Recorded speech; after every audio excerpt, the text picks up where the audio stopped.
Megcsináltad. Nem volt könnyű és nem volt egyszerű, de lenyomtad. Képes vagy nevetni a legnehezebb időszakokban is, mert már tudod, hogy túljutsz rajta. Nem könnyen, nem meló nélkül, de átvergődsz a legnehezebb időszakokon is, mert már tudod, hogyan kell, mert már erős vagy. Hidd el, tudsz valami olyat, amit sokan nem. Felállni.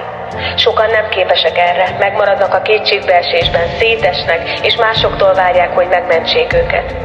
De te ennél több vagy. Tudod, hogy képes vagy előre menni.